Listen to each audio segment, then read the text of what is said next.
বুদবুদ থেকে বরাকর পুলিশের দাপটে ঘুম উড়েছে অপরাধীদের। মহুয়া ঘোষাল দুর্গাপুর। Asansol Durgapur police commissionerate. বরাকর থেকে বুদবুদ আসানসোল দুর্গাপুর পুলিশ কমিশনারেটের দাপটে ঘুম উড়েছে অপরাধীদের। একের পর এক গ্রেপ্তারের ঘটনায় অপরাধীরা বেশ ব্যাকফুটে।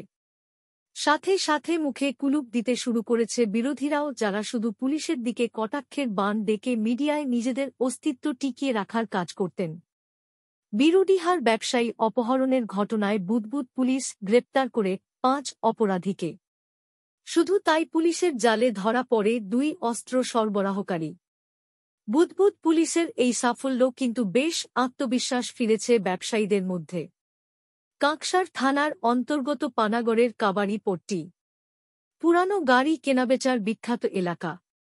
এই এলাকায় গেরুয়া শিবিরের দাপট বেশি এবং কাবাড়ি পট্টি কার্যত অবাঙালি ব্যবসায়ীদের দখলেই রয়েছে।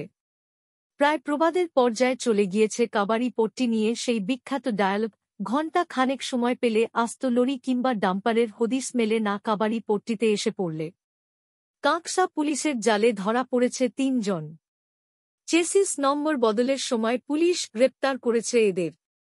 এই ঘটনায় প্রমাণ করে দিয়েছে কাবাড়ি পট্টিতে আসলে আসল ব্যবসার পিছনে কোন ব্যবসা চলে বলে মতো এলাকার সাধারণ মানুষের মধ্যে। আসানসোল মহকুমা ইদানিং অপরাধীদের স্বর্গরাজ্য হয়ে উঠছে বলে বিরোধীরা বেশ উচ্চগ্রামেই গলা ফাটাচ্ছিলেন। কিন্তু আসানসোল দুর্গাপুর পুলিশ কমিশনারেটের দাপটে কার্যত একের পর এক দাগী অপরাধী গার্ডদের পিছন যে চলে যাচ্ছে। আসানসোলের এক ফার্নিচার ব্যবসায়ীর বাড়িতে দুষ্কৃতীরা আসে টাকা লুঠের জন্য।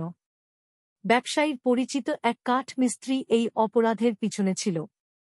পুলিশ কিন্তু গ্রেপ্তার করে 4 অপরাধীকে। ভিন রাজ্য ঝাড়খণ্ড থেকে একদল দুষ্কৃতী আসে। আসানসোল মহকুমার বিখ্যাত নিষিদ্ধ পল্লী লচিপুরে 7 জন গ্রেপ্তার হয় পুলিশের হারে, যাদের থেকে উদ্ধার আগ্নেয়াস্ত্র, যার মধ্যে রয়েছে একটি রাইফেল, একটি 9mm পিস্তল ও বেশ কিছু কার্তুজ এবং নগদ অর্থ। আর এরা সবাই ঝাড়খণ্ডের ধানবাদের ও সিংভূম এলাকার বলে জানা গিয়েছে পুলিশের সূত্রে। চিত্তরঞ্জনে পুলিশের জালে ধরা পড়ে 3 দুষ্কৃতী, যারা এক ব্যবসায়ীকে ছিনতাই করার অভিযোগে অভিযুক্ত। কার্যত আসানসোল দুর্গাপুর পুলিশ কমিশনারেটের পুলিশ কর্তা ও কর্মীদের মধ্যে চলতি বছরের শুরু থেকেই এক নতুন উদ্দীপনা দেখা গিয়েছে। পুলিশ জালে রাঘব বোয়ালেরা ধরা পড়ছে। সাইবার সেলের ভূমিকাও বেশ ভালো। তাদের জালেও একের পর এক প্রতারক গ্রেপ্তার হচ্ছে এবং সাইবার সেলের এই সাফল্যে পশ্চিম বর্ধমান জেলায় বেশ স্বস্তি ফিরে এসেছে বলে মতো বাসিন্দাদের একাংশের। পুলিশ 6টি চোরাই মোটর বাইক উদ্ধার করেছে এবং একজন বাইক চোরকে গ্রেপ্তার করেছে। যদিও বিরোধীরা কিন্তু কটাক্ষ করতে ছাড়ছে না। তাদের মতে অপরাধ ঘটছে, এটা কিন্তু ইঙ্গিত করছে অপরাধ বন্ধ করতে ব্যর্থ পুলিশ।